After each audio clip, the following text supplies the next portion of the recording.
Hello friends, मैं हूँ गौरव और India, not few, but many years ago, that is India. In 2500 BCE, India was a deserted country. Deserted यानी कि कोई नहीं. 2000 BCE, it's still deserted. 1500 BCE, it's not so deserted. Oh, Indo-Aryans जमीन की खोज में इंडिया में आने लगे. हाँ? इंडो आर्यन ये क्या? कौन? क्यों? Well, ये है इंडो आर्यंस, हमारे एंसेस्टर्स जो रह रहे थे लास्ट इन अफगानिस्तान, लेकिन फिर अफगानिस्तान में आ गए क्रेजी हैवी ड्राउट इश्यूज, जिससे ऑब्वियसली सब कोलैप्स्ड और बचा एक ही option, let's move to India. Well, okay, welcome to India. Ding dong, कौन है? It's time. टाइम, जो आपको डायरेक्टली 322 BC में ले चलेगा, यानी कि एम्पायर नंबर 1 मौर्यन एम्पायर के राज के समय. बट एक minute, what about Aryans? Well, Aryans ही मौर्यंस थे और मौर्यंस ही आर्यंस थे, क्योंकि मौर्यंस नॉर्थ इंडिया में थे जब आर्यंस नॉर्थ इंडिया में थे. Plus Chanakya the great Mauryan teacher के अर्थशास्त्र भी संस्कृत में लिखे थे. So now Chanakya is equal to Mauryan is equal to Sanskrit is equal to Aryan. Therefore Mauryans is equal to Aryans. अब आर्यन ना मौर्यन एम्पायर क्या था और कैसे आया? डिंग डोंग, अब कौन? It's time again. And now it's 323 BC. 323 BC जब पोरस ने अलेक्जेंडर को मार दिया, तो अलेक्जेंडर मर गए और ऑब्वियसली उनके मौत के साथ साथ उनका पावर और खौफ भी मर गया, जिसका फायदा उठाया चंद्रगुप्त मौर्य ने मौर्यन एम्पायर की स्थापना करके. लेकिन फिर वो भी मर गया, but not before capturing territories of Afghanistan and half of India. That is why he was good. But do you know who was great? Ashoka the Great. But why great? क्योंकि अशोका ने कैप्चर किया this. In short, almost the entire अखंड Bharat. Plus establish किया political unity, plus internal peace, plus expand किया Indian trade in silk, textiles and spices etcetera. Basically बहुत कुछ किया. सो अब इफ ट्रेड होगा तो सामान बिकेगा, सामान बिकेगा तो पैसे आएंगे, पैसे आएंगे तो लोग रिच होंगे, लोग रिच होंगे तो वो खुश होंगे, और उनकी खुशी किसकी वजह से आई? Ashoka. So yes, Ashoka was great. King Ashoka the great. And greatness should be celebrated. इसीलिए लो मिल गया हमें इनसे हमारा नेशनल एम्ब्लेम और Ashoka Chakra. But wait a minute, if he is great तो मौर्यन एम्पायर के डिस्ट्रक्शन की शुरुआत उनके वजह से कैसे हुई? वेल, उन्होंने कलिंगा वॉर में हिस्सा लिया जहां उनकी जीत भी हुई, but at what cost? 100,000 deaths and 150,000 डिपोर्टेशंस. इसका दुख उनसे सहा नहीं गया और उन्होंने वनवास ले लिया, जिनके चलते मौर्यन एम्पायर की जिम्मेदारी बृहद्रथा किंग ने ले ली. बट अफसोस, उन्हीं के सेनापति पुष्यमित्रा शुंगा ने बृहद्रथा को मार दिया और इस तरह शुरू हुआ एम्पायर नंबर 2, शुंगा एम्पायर. बट फिर वो भी मर गए. फिर राजा बना वो जिसने उसको मारा और जो खुद मर गया, का बेटा अग्निमित्रा. अग्निमित्रा ने सिर्फ कश्मीर तक ही अपने बॉर्डर्स को एक्सटेंड नहीं किए, बल्कि साथ साथ में उसने मथुरा आर्ट स्टाइल को विदेशों में भी फेमस कर दिया, जिससे ऑफ कोर्स पैसा ही पैसा हो गया. पर उम्र होने के बाद वो भी मर गया और फिर एम्पायर को संभाला जो मर गए उन्हीं के वंश के बेटे देवभूति ने. पर उनकी भी एक वीकनेस थी, औरतें. राजा जी औरतों पे मरते थे.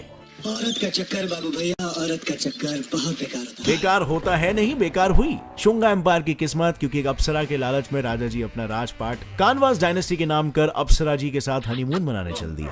उसके बाद समय का पहिया चलता गया, डायनेस्टीज पे डायनेस्टीज राज करती गई, हिंदुस्तान की रुख बदलती गई और फाइनली 6 डायनेस्टीज डिस्ट्रॉय होने के बाद बारी आई हमारे तीसरे एम्पायर की, द चोला एम्पायर, जिसने भारत में 1500 साल राज किया है and became the longest ruling empire in the history of the world. लेकिन फिर ये चोलाज अपनी टेरिटरीज को कब्जा करने के बाद इंडियन हेरिटेज जैसे कि ये और ये बनाने में व्यस्त हो गए, इतने कि अपने कब्जे किए हुए टेरिटरीज को प्रोटेक्ट करना ही भूल गए और नजर हटी तो दुर्घटना घटी. So yes, Pallava dynasty destroyed Cholas. फिर कुछ साल बीते और उसके बाद कुछ और साल बीते, जिसके साथ भारत में 14 डायनेस्टीज भी बीत गए और हम पहुंच गए 320 AD में हमारे चौथे एम्पायर गुप्ता एम्पायर के कर्ता धर्ता राजा चंद्रगुप्त 1 की शादी में. अब इसके पहले की कहानी मत पूछना, किसी को नहीं मालूम, लेकिन लॉन्ग स्टोरी शॉर्ट, शादी में राजा ने अपनी रानी कुमार देवी के पिताजी वासुरा वर्मा को भी बुलाया, फॉर कन्यादान एंड ऑल, और उन्होंने गिफ्ट में राजा के लिए लाया टड़ा वेस्ट इंडिया के पाटलिपुत्र का अक्खा kingdom. So what does that mean?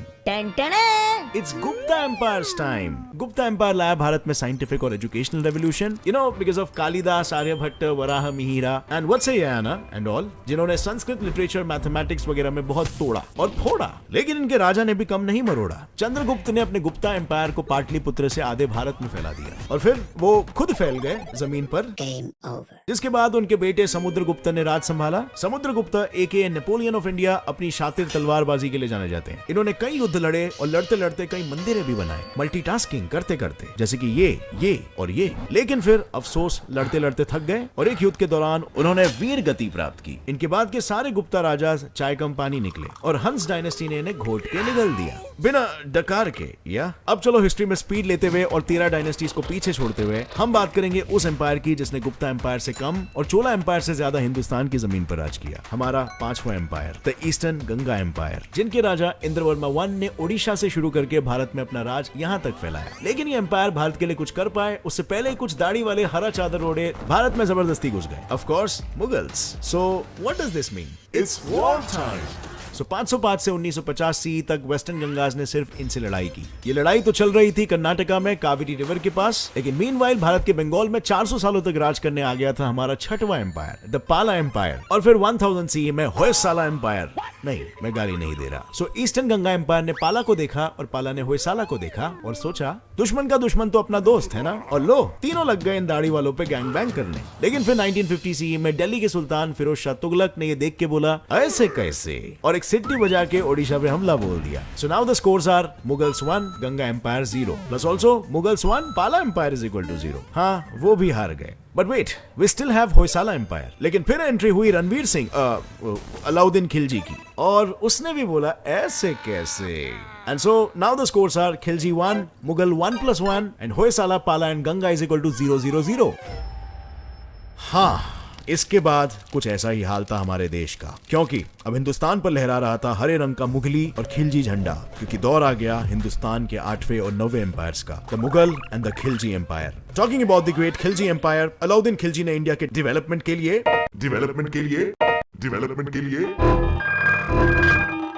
Okay fine, India के डिस्ट्रक्शन के लिए सोमनाथ टेंपल पे हमला कर 20 मिलियन दिनार चुराए, 6 बड़े और 50 से ज्यादा छोटे छोटे टेंपल्स तोड़े, सोमनाथ के आसपास वाले गांव तहस महस किए और नालंदा लाइब्रेरी और उसमें रखी हुई 9 मिलियन मैन्युस्क्रिप्ट को जला दिया। सो भारत का ये नाश अलाउद्दीन ने 1290 से 1316 तक इतनी शिद्दत से किया कि अंत में 1316 में वो थक के मर गया, और इसके बाद के खिलजी के सभी वारिस सब थकेल निकले। तो बस फिर मुगल एम्पायर ने खिलजी एम्पायर का कर दिया Game over.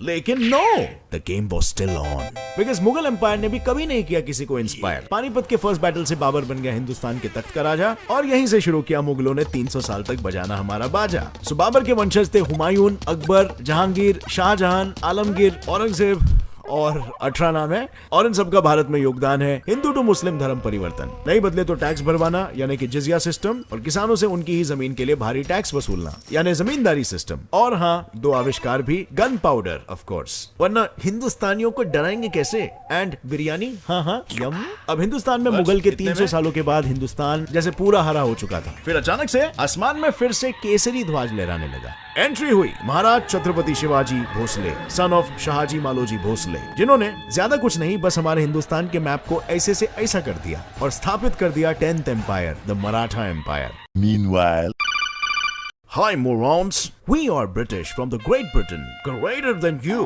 so we want to do business with you. Okay, welcome to India.